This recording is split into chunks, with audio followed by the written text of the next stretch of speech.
ನಮಸ್ಕಾರ ಎಲ್ರಿಗೂ. ನಾನ್ Gayatri. Welcome to my channel Gayu's ಕ್ಲಿಟ್ಸ್. ಮೊದಲಿಗೆ ನನ್ನ ಕಿಚನ್ಗೆ ಸ್ವಾಗತ. ಕಿಚನ್ ಟೂರ ಅಂತ ಅನ್ಕೊಂಡ್ರೆ ಇಲ್ಲ, ಮೋಸ್ಟ್ ರಿಕ್ವೆಸ್ಟೆಡ್ ವಿಡಿಯೋ ನಿಮ್ಮ ಮನೆಯಲ್ಲಿರುವಂತ ಹಿತ್ತಾಳೆ ಪಾತ್ರೆಗಳನ್ನ ತೋರಿಸಿ ಅಂತ. ಆಕ್ಚುಲಿ ಹಿತ್ತಾಳೆ ಪಾತ್ರೆಗಳೆಲ್ಲ ಕಂಚಿನ ಪಾತ್ರೆಗಳು. ಅದ್ರ ಬಗ್ಗೆ ಹೆಚ್ಚಿನ ಮಾಹಿತಿ ಕೊಡ್ಲಿಕ್ಕಾಗಿ ಈ ವಿಡಿಯೋನ ಮಾಡ್ತಾ ಇದ್ದೀನಿ. ವಿಡಿಯೋನ ಕಂಪ್ಲೀಟ್ ಆಗಿ ನೋಡಿ, ಹೆಚ್ಚು ಮಾಹಿತಿ ನಿಮ್ಗೆ ಸಿಗ್ತಾ ಹೋಗುತ್ತೆ. ತುಂಬಾ ಮಿತ್ಸ್ ಇದೆ, ಇದನ್ ಮಾಡ್ಬೇಕು ಇದನ್ ಮಾಡಬಾರ್ದು ಅಂತ. ಅದೆಲ್ಲದ್ರ ಬಗ್ಗೆ ನಾನು ನನ್ನ ತಿಳುವಳಿಕೆ ಮಟ್ಟಕ್ಕೆ ನಿಮಗೂ ಕೂಡ ತಿಳಿಸ್ತೀನಿ. ನೋಡ್ತಾ ಹೋಗಿ. ಈ ವಿಡಿಯೋ ಇಷ್ಟ ಆದ ಗೊತ್ತಲ್ಲ, ಪ್ಲೀಸ್ ಒಂದು ಲೈಕ್ ಮಾಡಿ. ಇದೆಲ್ಲದನ್ನ ಕಂಚಿನ ಪಾತ್ರೆಗಳು ಇಷ್ಟೇ ಅಲ್ಲ, ಇನ್ನ ಕಲೆಕ್ಷನ್ಸ್ ಇದೆ. ಕಂಪ್ಲೀಟ್ ವಿಡಿಯೋ ನೋಡಿದ್ರೆ ನಿಮ್ಗೂ ಕೂಡ ಅರ್ಥ ಆಗತ್ತೆ. ಬನ್ನಿ ನೋಡೋಣ. ಈಗ ಒಂದೊಂದೇ ಪಾತ್ರೆಗಳ ಬಗ್ಗೆ ನಾನ್ ನಿಮ್ಗೆ ಮಾಹಿತಿಯನ್ನ ಕೊಡ್ತಾ ಹೋಗ್ತೀನಿ. ಮೊದಲಿಗೆ ನನ್ನ ಹತ್ರ ಇರುವಂತ ದೊಡ್ಡ ಕಂಚಿನ ಪಾತ್ರೆ ಹೊಸ್ತು. ಇದು ನನ್ಗೆ ಗಿಫ್ಟ್ ಬಂದಿದ್ದು. ನನ್ನ ಹತ್ರ ಇರೋ ಸ್ವಂತದ್ದು ಯಾವುದು ಗಿಫ್ಟ್ ಬಂದಿದ್ದು ಎಲ್ಲ ತೋರಿಸ್ತಾ ಹೋಗ್ತೀನಿ. ಗಿಫ್ಟ್ ಬಂದಿರೋದು ಒಂದಷ್ಟಿದೆ, ಸೆಲ್ಫ್ ನಾನ್ ತಗೊಂಡಿರೋದು ಒಂದಷ್ಟಿದೆ, ಹಾಗೆ ಅಮ್ಮಂದು ಒಂದಷ್ಟಿದೆ. ಅಂದ್ರೆ ಅಮ್ಮನ ತವ್ರ ಮನೆಯಿಂದ ಅವ್ರ ಮದುವೆ ಸಮಯದಲ್ಲಿ ಕೊಟ್ಟಂತದ್ದು. ಬನ್ನಿ ಮೊದಲಿಗೆ ನಾ ಹೇಳ್ತಾ ಹೋಗ್ತೀನಿ. ಇದು ಹಿತ್ತಾಳೆ ಪಾತ್ರೆ ಅಲ್ಲ, ಕಂಚಿನ ಪಾತ್ರೆ. ಹಿತ್ತಾಳೆ ಊಟಕ್ಕೆ ಬರಲ್ಲ. ಮುಂಚೆ ನಾನು ದೇವರಿಗೆ ನೈವೇದ್ಯ ಇಡುವಾಗ ತುಂಬಾ ಸಲ ಹಿತ್ತಾಳೆ ಬಟ್ಲಲ್ಲಿ ನೈವೇದ್ಯ ಇಟ್ಟಾಗ ಎಷ್ಟೋ ಜನ ನನ್ಗೆ ತಪ್ಪನ್ನ ತಿದ್ದಿದ್ದಾರೆ. ಹಿತ್ತಾಳೆ ಬಟ್ಲಲ್ಲಿ ನೈವೇದ್ಯ ಮಾಡ್ಬೇಡಮ್ಮ, ಕಂಚಿನ ಪಾತ್ರೆಯಲ್ಲಿ ಮಾಡು, ಇಲ್ಲ ಅಂದ್ರೆ ಸ್ಟೀಲಲ್ಲೇ ಮಾಡು, ಪರವಾಗಿಲ್ಲ ಅಂತ.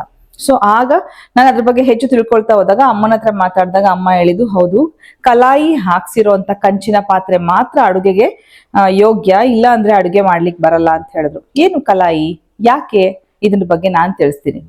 ಕಂಚಿನ ಪಾತ್ರೆ, ಹೌದು, ಕಂಚಿನ ಪಾತ್ರೆ ಆಯುರ್ವೇದದ ಪ್ರಕಾರ ಸಿಕ್ಕಾಪಟ್ಟೆ ಆರೋಗ್ಯ ಬೆನಿಫಿಟ್ಸ್. ಅಂದ್ರೆ ನಮ್ಮ ದೇಹದಲ್ಲಿರುವಂತ ವಾತ ಮತ್ತೆ ಪಿತ್ತ ಎರಡನ್ನೂ ಕೂಡ ಕಂಟ್ರೋಲಿಗೆ ತರುವಂತ ಒಂದು ಕೆಪಾಸಿಟಿ ಇದೆ. ಅಷ್ಟೇ ಅಲ್ಲದೆ ದೇಹದ ಹಲವಾರು ಆರೋಗ್ಯದ ಸಮಸ್ಯೆಗಳಿಗೆ ಇದು ಔಷಧಿ. ನಮ್ಮ ಚರ್ಮದ ಆರೋಗ್ಯ ಮತ್ತು ಕಣ್ಣಿನ ದೃಷ್ಟಿ ಇದನ್ನ ಇಂಪ್ರೂವ್ ಮಾಡುವಲ್ಲಿ ಈ ಕಂಚಿನ ಪಾತ್ರೆದು ತುಂಬಾ ದೊಡ್ಡ ಪಾತ್ರ ಇದೆ. ಹೌದು, ಕಂಚು ಆಯುರ್ವೇದದ ಪ್ರಕಾರ ಒಂದು ಔಷಧಿಯ ಗುಣವುಳ್ಳ ಒಂದು ಪಾತ್ರೆ. ಹಿತ್ತಾಳೆ ಅಲ್ಲ, ಕಂಚನ್ ಇದರಿಂದ ಮಾಡ್ತಾರೆ. ತಾಮ್ರ ಮತ್ತೆ ಟಿನ್ ಅನ್ನ ಕಲಾಯಿ ಕೊಟ್ಟು ಕಂಚಿನ ಪಾತ್ರೆಯನ್ನ ಮಾಡ್ತಾರೆ. ಸೊ ಕಂಚಿನ ಪಾತ್ರೆ ಮಾಹಿತಿ ಗೊತ್ತಾಯ್ತು ಅಂತ ಅನ್ಕೋತೀನಿ. ಈ ಕಂಚಿನ ಪಾತ್ರೆ ತುಂಬಾ ದುಬಾರಿ, ಯಾಕೆಂದ್ರೆ ಇದಕ್ಕೆ ಬಳಸುವಂತ ವಸ್ತು ಕೂಡ ಅಷ್ಟೇ ಕಾಸ್ಟ್ಲಿ ಅದಾಗಿರುತ್ತೆ, ಅಂದ್ರೆ ದುಬಾರಿ ಇದಾಗಿರುತ್ತೆ. ಹಾಗಾಗಿ ಇದು ಸ್ವಲ್ಪ ದುಬಾರಿನೇ. ಇಷ್ಟು ಪಾತ್ರೆ ನೀವು ತಗೋಬೇಕು ಅಂದ್ರೆ 1000 ರೂಪಾಯಿ ಆಗ್ಬೋದು. ಸೊ ಇದು ಹಾಲು ಉಕ್ಸೋಕೆ, ಈ ಮನೆಯ ಗೃಹ ಪ್ರವೇಶದ ದಿನ ನಾನು ಹಾಲು ಉಕ್ಸಿದಂತ ಪಾತ್ರೆ ಇದು. ನೋಡ್ಬೋದು, ಕಂಚಿನ ಪಾತ್ರೆ. ಇದು ಅಜ್ಜಿಯ ಅರಮನೆಯ ಪಾತ್ರೆ. ಹೌದು, ಅಜ್ಜಿ ಅರಮನೆಯಲ್ಲಿ ನಿಮ್ಗೆ ಎಲ್ಲಾ ವಸ್ತುಗಳು ಸಿಕ್ಕುತ್ತೆ. ಕಂಚಿನ ಪಾತ್ರೆ. ನನ್ಗೆ ಇನ್ನೊಂದು ಆಸೆ ಇದೆ, ಕಂಚಿನ ಇಡ್ಲಿ ಸ್ಟ್ಯಾಂಡ್ ತಗೋಬೇಕಂತ. ಅಂದ್ರೆ ಇಡ್ಲಿ ಪಾತ್ರೆ ಸಿಗುತ್ತಲ್ಲ, ಇಡ್ಲಿ ಪ್ಲೇಟ್ಸ್ ಇರೋದು, ಅದು ಒಂದು ತಗೊಂಡ್ರೆ ನನ್ಗೆ ಮೋಸ್ಟ್ಲಿ ಸಾಕು. ಎಲ್ಲದೂ ಇದೆ. ಸೊ ಪ್ರತಿಯೊಂದು ವಸ್ತು ಅಜ್ಜಿ ಅರಮನೆಯಲ್ಲಿ ನಿಮ್ಗೆ ಸಿಗುತ್ತೆ. ಬೇಕಾದ್ರೆ ಅಲ್ಲಿ ಶಾಪ್ ಮಾಡ್ಬೋದು. ನಂಬರ್ ನನ್ನ ಡಿಸ್ಕ್ರಿಪ್ಷನ್ ಬಾಕ್ಸ್ ಅಲ್ಲೇ ಇದೆ. ಬನ್ನಿ, ನನ್ನ ಹತ್ರ ಇರುವಂತ ಕಂಚಿನ ಪಾತ್ರೆಗಳ ಬಗ್ಗೆ ಹೇಳ್ತೀನಿ. ಆ ಒಳಗಡೆ ಇರುವಂತ ಕಲಾಯಿ ಹಾಕ್ಸಿರುವಂತ ಟಿನ್ ಬಗ್ಗೆನೂ ನಿಮ್ಗೆ ಹೇಳ್ತೀನಿ. ಬನ್ನಿ. ಇದು ನಾ ಹೇಳ್ದಂಗೆ ದೊಡ್ಡ ಪಾತ್ರೆ. ಇದು ನೋಡ್ಬೋದು, ಚಿಕ್ಕಿ ಆಗಿದೆ. ಇದು ಸಾಮಾನ್ಯವಾಗಿ ಆಗ್ತಾ ಇರುತ್ತೆ. ಪೂರ್ತಿ ಹೋಗ್ಬೇಕು ಅಂದ್ರೆ ಹುಣಸೆ ಹುಳಿ ಹಾಕ್ಬಿಟ್ಟು ಚೆನ್ನಾಗಿ ತೊಳೆದ್ರೆ ಪಳ ಅನ್ನಂಗಾಗುತ್ತೆ. ಆದ್ರೆ ಪ್ರತಿದಿನ ಬಳಸುವಂತದ್ದು ಇಷ್ಟು ನಮ್ಗೆ ಸ್ಪಾಟ್ಸ್ ಇದ್ರೆ ಏನು ಪ್ರಾಬ್ಲಮ್ ಇಲ್ಲ. ಹಾಗೆ ಇದ್ರ ಒಳಗಡೆ ನೋಡ್ಬೋದು ಕಲಾಯಿ ಹಾಕ್ಸಿರೋದು ಅಂತ ಹೇಳ್ತೀವಿ. ಇದು ಟಿನ್. ಓಕೆ, ಇದನ್ನ ನಾವು ಅಡುಗೆಗೆ ಬಳಸಬೇಕು. ಆಕ್ಚುಲಿ ಇದರಲ್ಲಿ ನಾವು ಒಗ್ಗರಣೆ ಹಾಕಿ ಊಟ ಮಾಡಿದ್ರೆ ತುಂಬಾ ಒಳ್ಳೇದು ಆರೋಗ್ಯಕ್ಕೆ. ಇದು ಔಷಧಿಯ ಗುಣ ಉಳ್ಳಂತದ್ದು. ಅದೇ ನಾವು ಇಂಡಾಲಿಯಂ, ಇದು ನೋಡ್ಲಿಕ್ಕೆ ನಿಮ್ಗೆ ಇಂಡಾಲಿಯಂ ತರ ಅನ್ಸುತ್ತಲ್ವಾ, ಅದೇ ಇಂಡಾಲಿಯಂ ಪಾತ್ರೆ ಏನಾದ್ರು ಬಳಸಿದ್ರೆ ಇಮಿಡಿಯೇಟ್ಲಿ 1 ವರ್ಷದಲ್ಲಿ ಅದೆಷ್ಟು ಇಂಡಾಲಿಯಂನ ನಾವು ಹೊಟ್ಟೆಗೆ ತಿಂತೀವೋ ತೂಕ ಮಾಡಿಸಿದ್ರೆ ನಮ್ಗೆ ಗೊತ್ತಾಗತ್ತೆ. ಇದು ದೊಡ್ಡ ಪಾತ್ರೆ. ಅದರಲ್ಲೇ ಇದು 2ನೇ ಸೈಜ್ ಪಾತ್ರೆ. ಇದು ಕೂಡ ನೋಡ್ಬೋದು ಕಂಚು ಅಂದ್ರೆ ಹೀಗೆ ಇರುತ್ತೆ. ಕಂಚಿನ ತಟ್ಟೆ ಲೋಟ ಎಲ್ಲದೂ ಕುಡಿಯಲಿಕ್ಕೆ ಯೋಗ್ಯವಾಗಿರುತ್ತೆ. ಆದ್ರೆ ಇದು ಬಿಸಿ ಮಾಡ್ಲಿಕ್ಕೆ ಅನುಕೂಲ ಆಗೋ ರೀತಿ ಗ್ಯಾಸ್ ಸ್ಟೋವ್ ಮೇಲೆ ನಾವು ಇಟ್ಟು ಏನಾದ್ರೂ ಬಿಸಿ ಮಾಡ್ತೀವಿ, ಬೇಯಿಸ್ತೀವಿ ಅಂದ್ರೆ ಈ ರೀತಿ ಕಲಾಯಿ ಹಾಕ್ಸಿದ್ರೆ ಮಾತ್ರ ನಮ್ಗೆ ಅದು ಗ್ಯಾಸ್ ಸ್ಟೋವ್ ಮೇಲೆ ಇಡ್ಲಿಕ್ಕೆ ಬರುತ್ತೆ. ಇದು ಹಾಲಿನ ಪಾತ್ರೆ. ಹಾಲು ಅಥವಾ ಮೊಸರು ಕೂಡ ಎಪ್ಪಾಕ್ಬೋದು, ಬಟ್ ಹಾಲು ಉಕ್ಸ್ಲಿಕ್ಕೆ ನಾನು ಇಟ್ಕೊಂಡಂತ ಪಾತ್ರೆ ಇದು. ಇದು ಬಾಣಲೆ. ಇದು ನೋಡ್ಬೋದು ಕಂಚಿನ ಬಾಣಲೆ. ಇದು ಕೂಡ ಕಲಾಯಿ ಹಾಕ್ಸಿದ್ದಾರೆ. ಅಂದ್ರೆ ಇದರಲ್ಲಿ ನಾವು ಬೋಂಡಾ, ಬಜ್ಜಿ, ಪಕೋಡ ಏನ್ ಬೇಕಾದ್ರೂ ಕರಿಬಹುದು, ಮಾಡ್ಬೋದು. ತುಂಬಾ ಕ್ಯೂಟ್ ಆಗಿದೆ. ಹಾಗೆ ಆಪ್ಟ್ ಸೈಜ್. ಇದು ನಮ್ಮ ಫ್ಯಾಮಿಲಿಗೆ ಕರೆಕ್ಟ್ ಸೈಜ್ ಇರುವಂತ ಒಂದು ಬಾಣಲೆ. ಇನ್ನೊಂದು ಪುಟಾಣಿ ಪಾತ್ರೆ. ಇದು 1 ಲೀಟರ್ ಹಾಲು ಇಡಿಸಲ್ಲ, ಹಾಗಾಗಿ ನಾನು ಇದನ್ನ ಕೂಡ ರಸಂ ಮಾಡ್ಲಿಕ್ಕೆ ಅಥವಾ ಚಿಕ್ಕದಾಗಿ ಏನಾದ್ರೂ ಅಡಿಗೆ ಮಾಡಿದ್ರೆ ಇದನ್ನ ನಾನು ಬಳಸ್ತೀನಿ. ಹಾಗೆ ಇದು ಹಿತ್ತಾಳೆದು. ಓಕೆ, ಇದು ಕಂಚಲ್ಲ, ಹಿತ್ತಾಳೆಯ ಒಂದು ನೋಡಿ, ಬ್ರಾನ್ಸ್ಗೂ ಬ್ರಾಸ್ಗೂ ತುಂಬಾ ಡಿಫರೆನ್ಸ್ ಇದೆ. ಇದು ಬ್ರಾಸ್ದು ಮಸಾಲೆ ಡಬ್ಬಿ. ಇದರಲ್ಲಿ ನಾನು ಅಪರೂಪಕ್ಕೆ ಅಂದ್ರೆ ಪಲಾವು ಅಥವಾ ಮಸಾಲೆ ಅಡಿಗೆ ಏನಾದ್ರು ಮಾಡಿದ್ರೆ ಬಳಸುವಂತ ಮಸಾಲೆ ಪದಾರ್ಥಗಳನ್ನ ಹಾಕಿಟ್ಕೊಂಡಿರೋಂತ ಮಸಾಲೆ ಡಬ್ಬಿ. ಇನ್ನೊಂದು ಅದಕ್ಕಿಂತ ಸ್ವಲ್ಪ ಚಿಕ್ಕದು, ಅಂದ್ರೆ ಹೈಟ್ ಅಲ್ಲಿ ಅದೇ ಅಗಲವಾಗಿರುವಂತ ಇನ್ನೊಂದು ಮಸಾಲೆ ಡಬ್ಬಿ. ಪ್ರತಿನಿತ್ಯ ಬಳಸುವಂತ ಸಾಸಿವೆ, ಜೀರಿಗೆ, ಕಡಲೆಬೇಳೆ, ಅರಿಶಿನ, ಮೆಂತ್ಯ, ಉದ್ದಿನ ಬೇಳೆ ಇದನ್ನ ಹಾಕಿಟ್ಕೊಂಡಿದ್ದೀನಿ ನಾನು. ತಾಲಿ ಸೆಟ್, ತಾಲಿ ಅಂದ್ರೆ ಒಂದು ಲೋಟ, 2 ಬಟ್ಲು, ಇನ್ನೊಂದು ಚಿಕ್ಕ ಪ್ಲೇಟು, ಒಂದು ಸ್ಪೂನು, ಒಂದು ತಾಲಿ ಸೆಟ್. ಇದು ಆಕ್ಚುಲಿ ನೋಡಿದ ತಕ್ಷಣ ನಿಮಗೆ ಗೊತ್ತಾಗುತ್ತೆ, ಇದು ಗಿಫ್ಟ್ ಬಂದಿದ್ದು. ಇದೊಂದು ತಾಲಿ ಸೆಟ್, ಬ್ಯೂಟಿಫುಲ್ ತಾಲಿ ಸೆಟ್. ಇದರಲ್ಲಿ ಒಂದು ಟ್ರೀಯ ಒಂದು ಪ್ರಿಂಟ್ ಕೂಡ ಇದೆ. ಇದೆಲ್ಲ ಊಟಕ್ಕೆ ಯೋಗ್ಯವಾಗಿದೆ. ಅಂದ್ರೆ ನಾವು ಬೇರೆ ಹಿತ್ತಾಳೆದೆಲ್ಲ ಊಟಕ್ಕೆ ಬಳಸಕ್ಕೆ ಬರಲ್ಲ. ಈಗ ನಾವು ರೆಗ್ಯುಲರ್ ಆಗಿ ಬಳಸ್ತಾ ಇರುವಂತ ತಟ್ಟೆಗಳು, ಕಂಚಿನ ತಟ್ಟೆಗಳು. ಕಂಚಿಂದ ಇನ್ನೊಂದು ವಿಶೇಷ ಏನ್ ಗೊತ್ತಾ, ಇದು ಬಿದ್ರೆ ಒಡೆದೋಗುತ್ತೆ. ಎಸ್, ಈ ತಟ್ಟೆಗಳು ಕೆಳಗಡೆ ಬಿದ್ರೆ ಒಡೆದೋಗುತ್ತೆ. ಅಮ್ಮ ಅದೇ ಹೇಳ್ತಾ ಇದ್ರು, ಕಂಚಿನ ತಟ್ಟೆ ನೆಲಕ್ಕೆ ಬೀಳಿಸ್ಬೇಡ, ನಿಮ್ಮಪ್ಪ ಒಂದ್ಸಲ ಹಿಂಗ್ ಬೀಳ್ಸಿ ಒಡೆದು ಹೋಗಿತ್ತು, ಕಂಚಿಂದ ಒರಿಜಿನಲ್ ಕಂಚಾಗಿದ್ರೆ ಬಿದ್ದು ಚೂರ್ ಚೂರ್ ಆಗತ್ತೆ ಅಂತ. ಇದು ಊಟದ ತಟ್ಟೆಗಳು. ಹಾಗೆ ಇದು ಕೂಡ ನಮ್ಮ ರೆಗ್ಯುಲರ್ ಊಟದ ತಟ್ಟೆಗಳು. ಇತ್ತೀಚೆಗೆ ನಾವು ಊಟಕ್ಕೆ ಬಳಸ್ತಾ ಇರುವಂತದ್ದು. ಇತ್ತೀಚೆಗೆ ಅಂತ ಯಾಕೆ ಮೆನ್ಷನ್ ಮಾಡ್ತಿದ್ದೀನಿ ಅಂದ್ರೆ, ಇದಕ್ ಮುಂಚೆ ನಾನು ಆ ಮನೆಯಲ್ಲಿ ತೆಗೆದು ಇಟ್ಕೊಳ್ಳಿಕ್ಕೂ ನಂಗೆ ಕರೆಕ್ಟ್ ಆಗಿ ಸ್ಪೇಸ್ ಇರ್ಲಿಲ್ಲ. ಅದಕ್ಕೆ ಆದ ಒಂದು ಜಾಗನ ಮಾಡ್ಬೇಕು ಅಂತ ನಂಗೆ ಆಸೆ ಇತ್ತು. ಹಾಗಾಗಿ ಇದನ್ನ ಇತ್ತೀಚೆಗೆ ಬಳಸ್ತಾ ಇರೋದು. ಇದು ಕೂಡ 3 ಕಂಚಿನ ತಟ್ಟೆಗಳು. ಹೊರಭಾಗಕ್ಕೆ ನೋಡ್ಬೋದು ಇದೇ ತರ ಬರುತ್ತೆ, ಇದು ಒಳಭಾಗಕ್ಕೆ ಈ ತರ ಇರುತ್ತೆ. ಇದೆಲ್ಲ ಡಿಶ್ ವಾಷರ್ಗೆ ಇಡ್ಲಿಕ್ಕೆ ಬರಲ್ಲ, ನಾವು ಕೈಯಲ್ಲೇ ತೊಳಿಬೇಕು. ಆದಷ್ಟು ಸೋಪ್ ಗೀಪ್ ಹಾಕೋದಕ್ಕಿಂತ ನಿಂಬೆಹಣ್ಣೆಲ್ಲ ಹಾಕಿ ತೊಳೆದ್ರೆ ತುಂಬಾ ಒಳ್ಳೇದು. ಹಾಗೆ ಇದು ಬ್ಯೂಟಿಫುಲ್ ಸ್ಪೂನ್ ಸೆಟ್ಟು. ನನ್ಗೆ ನೀವು ಕೇಳಿದ್ರಿ, ಹಾಗಾಗಿ ನಾನು ಕಂಚಿನ ಪಾತ್ರೆಗಳನ್ನ ತೋರಿಸ್ತಾ ಇದ್ದೀನಿ. ಇದೊಂದು ಸ್ವಾನ್ ಇದೆ.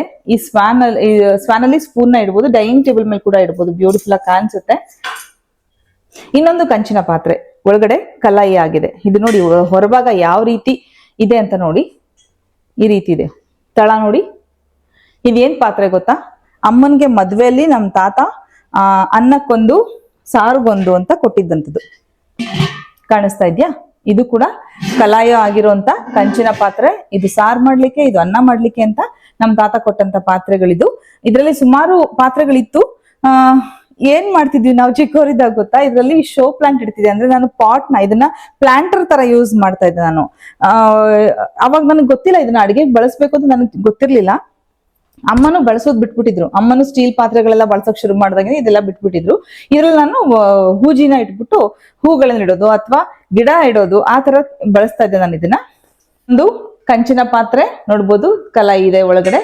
ಹಾಗೆ ಬ್ಯೂಟಿಫುಲ್ ಕಂಚಿನ ಪಾತ್ರೆ. ಇದು ಪರಾತ. ಇದು ಚಪಾತಿ ಹಿಟ್ಟು, ರೊಟ್ಟಿ ಕಲ್ಸಕ್ಕೆ, ಚಪಾತಿ ಅಲ್ಲ ರೊಟ್ಟಿ. ಅಂದ್ರೆ ಅಮ್ಮ ಅವರೆಲ್ಲ ಇದನ್ನ ಬಳಸಿರೋದೇ ರೊಟ್ಟಿ ಕಲ್ಸ್ಲಿಕ್ಕೆ. ಇದರಲ್ಲಿ ರಾಗಿ ರೊಟ್ಟಿ, ಅಕ್ಕಿ ರೊಟ್ಟಿ, ಜೋಳದ ರೊಟ್ಟಿನೇ ನಮ್ ಕಡೆ ಜಾಸ್ತಿ ಅಲ್ವಾ, ರೊಟ್ಟಿ ಕಲ್ಸುವಂತ ಒಂದು ಪರಾತ. ಆದ್ರೆ ನಮ್ಮಮ್ಮ ಜಾಸ್ತಿ ಕಲ್ಸೋದೆ ಕಲ್ಲಿನ ಮೇಲೆ, ಮಾಡೋದು ಕಲ್ಲಿನ ಮೇಲೆ. ಇದು ರೊಟ್ಟಿಯ ಪರಾತ. ಇದು ದೊಡ್ಡ ಪರಾತ. ಇದು ನನ್ನ ಫೇವ್ರೇಟ್ ಅಂತಾನೆ ಹೇಳ್ಬೋದು. ಇದು ಕೂಡ ನಮ್ ತಾತ ಕೊಟ್ಟಿದ್ದು ಅಮ್ಮನಿಗೆ. ಅಮ್ಮ ಇದನ್ನ ಬಳಸ್ದೇನೆ ಇಟ್ಟಿದ್ದು. ನಾನು ಒಂದನ್ನು ಹಾಳು ಮಾಡಕ್ಕೆ ಬಿಸಾಕಕ್ಕೆ ಕೊಟ್ಟಿಲ್ಲ, ಎಲ್ಲದನ್ನು ಇಸ್ಕೊಂಡು ಬಂದು ನಾನು ಬಳಸ್ತಾ ಇದ್ದೀನಿ ಇವಾಗ. ಇದು ಕೂಡ ನಾನು ಚಪಾತಿ, ತಾಲಿಪಟ್ಟು, ರೊಟ್ಟಿ ಮಾಡಿದ್ರೆ ಬಳಸ್ತಾ ಇದ್ದೀನಿ. ಇದು ಕೂಡ ಪರಾತ. ಇದು ಒಂದು ಪುಟ್ಟ ಸ್ಪೈಸ್ ಬಾಕ್ಸ್ ನೋಡ್ಬೋದು. ನಾ ಇನ್ನ ಬಳಸಿಲ್ಲ ಇದನ್ನ. ಇದು ಪುಟಾಣಿ ಮಸಾಲಾ ಡಬ್ಬ. ಇದು ತುಂಬಾ ಕ್ಯೂಟ್ ಆಗಿದೆ. ಹಾಗೆ ಇದೊಂದು ಪುಟ್ಟ ಬಾಣ್ಲೆ ಇದೆ. ಇದ್ರಲ್ಲಿ ನಾವು ಚಿಕ್ಕದಾಗಿ ಏನಾದ್ರು ಬೋಂಡಾ ಬಜ್ಜಿಗೆ ಕಲ್ಸ್ಕೋಬೇಕು ಅಥವಾ ಪೂಜೆಗೆ ಬಳಸೋದಿರು ಬಳಸ್ಬೋದು. ಬಟ್ ಯೂಶಲಿ ಕಂಚಿಂದಿನ ಪೂಜೆಗೆ ಬಳಸಲ್ಲ. ಅಂದ್ರೆ ಬಳಸಬಾರ್ದು ಅಂತ ಏನಿಲ್ಲ, ಪೂಜೆಗೆ ಹಿತ್ತಾಳೆನೆ ಬಳಸ್ಬೋದಲ್ಲ ಅಂತ. ಹಾಗೆ ಒಂದೇ ಒಂದು ಕಂಚಿನ ಲೋಟ. ಹೆಂಗಿದೆ ನೋಡಿ, ಇದು ತೂಕ ನೋಡಿ ಎಷ್ಟು ಭಾರ ಇದೆ ಗೊತ್ತಾ. ಇದೆಲ್ಲ ಬಿದ್ರೆ ತುಂಡು ತುಂಡಾಗಿ ಹೋಗುತ್ತೆ. ಇಲ್ಲಿ ನೋಡ್ತಾ ಇರೋದು ಬೌಲ್ಸ್, ಊಟಕ್ಕೆ ಬಳಸುವಂತ ಬೌಲ್ಸ್. ಇದು ಬಂದು ಹಿತ್ತಾಳೆದು. ಕಂಚಿಗೂ ಹಿತ್ತಾಳೆಗೂ ವ್ಯತ್ಯಾಸ ಗೊತ್ತಾಗ್ಲಿ ಅಂತ ಹೇಳ್ತಾ ಇದೀನಿ. ಇದು ಹಿತ್ತಾಳೆದು ನನ್ನ ಚಕ್ಲಿ ಒರ್ಲು. ಹಾಗೆ ಇದು ಕಾಫಿ ಟಂಬ್ಲರ್ ಮತ್ತೆ ಲೋಟಗಳು. ಅಂದ್ರೆ ಈ ಫಿಲ್ಟರ್ ಕಾಫಿ ಕುಡಿಯುವಾಗ ಅದು ಇದ್ರೇನೆ ಚೆನ್ನಾಗೆ. ಸೊ ಇದೊಂದು 6 ಟಂಬ್ಲರ್ ಇದೆ, ಒಂದು 6 ಕಪ್ ಇದೆ. ಬಳಸೇ ಇಲ್ಲ ನಾನು ಆಕ್ಚುಲಿ. ನಾವು ಟೀ ಜನ ಆಗಿರೋದ್ರಿಂದ ಕಾಫಿ ಟಂಬ್ಲರ್ ಮತ್ತೆ ಲೋಟನೇ ಬಳಸಿಲ್ಲ. ಇದು ಒಂದು ತುಪ್ಪದ ಗಿಂಡಿ, ಕಂಚಿನ ತುಪ್ಪದ ಗಿಂಡಿ ನೋಡ್ಬೋದು. ಎಷ್ಟು ಕ್ಯೂಟ್ ಆಗಿದೆ ಡಿಸೈನ್ ನೋಡಿ. ನನ್ನ ಹತ್ರ ಇನ್ನೂ ಒಂದು ತುಪ್ಪದ ಗಿಂಡಿ ಇದೆ, ತೋರಿಸ್ತೀನಿ. ಇದು ರೆಗ್ಯುಲರ್ ಆಗಿ ಬಳಸ್ತಾ ಇರುವಂತ ಕಂಚಿನ ತುಪ್ಪದ ಗಿಂಡಿ. ತುಪ್ಪ ಇದೆ ಒಳಗಡೆ. ಎಷ್ಟು ಭಾರ ಇದೆ ಗೊತ್ತಾ ಇದು. ಇದು ಕಂಚಿಂದು, ಒಳಗಡೆ ಎಲ್ಲ ಕಲಾಯಿ ಹಾಕ್ಸಿರೋದು ನೀವು ನೋಡ್ತಾ ಇದ್ದೀರಾ. ಯಾಕಂದ್ರೆ ಪ್ರತಿದಿನ ಬಳಸೋದ್ರಿಂದ ಅದು ಅದೇ ರೀತಿನೇ ಇರ್ಬೇಕು, ಇಲ್ಲಾಂದ್ರೆ ನಮ್ಗೆ ಬಳಸಕ್ ಯೋಗ್ಯ ಇರಲ್ಲ. ಇದು ಕಂಚಿನ ಕಂಚಿನ ತುಪ್ಪದ ಗಿಂಡಿ. ಕಂಚಿನ ವಿಷಯಕ್ಕೆ ಬಂದು ಈ ಪಾತ್ರೆಗಳನ್ನ ಮರೆತ್ರೆ ತಪ್ಪಾಗತ್ತೆ. ಬನ್ನಿ ತೋರಿಸ್ತೀನಿ ನಿಮ್ಗೆ ಒಂದೊಂದಾಗಿ. ಮೊದಲನೇದು ಇದು ಕೂಡ ಕಂಚಿನ ಒಂದು ದೊಡ್ಡ ಪಾತ್ರೆ, ದೊಡ್ಡ ಹಂಡೆ ಅಂತ ಹೇಳ್ಬೋದು. ಇದು ತಾಮ್ರದ್ದು ಬಿಡಿ. ಇದು ಕಂಚಿನ ತಿರುಪತಿ ಚೊಂಬು. ಯಾರಿಗ್ ಗೊತ್ತು? ತಿರುಪಿನ ಚೊಂಬು ಅಂತ ಹೇಳ್ತಾರೆ. ನಾವು ತಿರುಪತಿ ಚೊಂಬು ಅಂತ ಚಿಕ್ಕ ಮಕ್ಕಳಿದ್ದಾಗ ಇದಕ್ಕೆ ಕರಿತಾ ಇದ್ವಿ. ಇದು ಕಂಚಿನ ಪಾತ್ರೆ, ಇದು ತಿರುಪಿನ ಚೊಂಬು, ಇದು ಕೊಡ್ಪಾನ, ಇದು ಕುರುಕ್ಲು ಹಾಕಿಡುವಂತ ಒಂದು ಕ್ಯಾರಿಯರ್. ಓಕೆ, ಕಂಚಿನ ಕ್ಯಾರಿಯರ್. ಇದು ಲ್ಯಾಂಟನ್, ನಾವು ಚಿಕ್ಕವರಿದ್ದಾಗ ಬಳಸ್ತಾ ಇದ್ದಂತ ಲ್ಯಾಂಟನ್. ಇದು ಏನಂತಾರೆ, ಅಡಿಕೆ ಎಲೆ ತಾಂಬೂಲ ಕುಟ್ಟುವಂತ ಒಂದು ಪಾತ್ರೆ.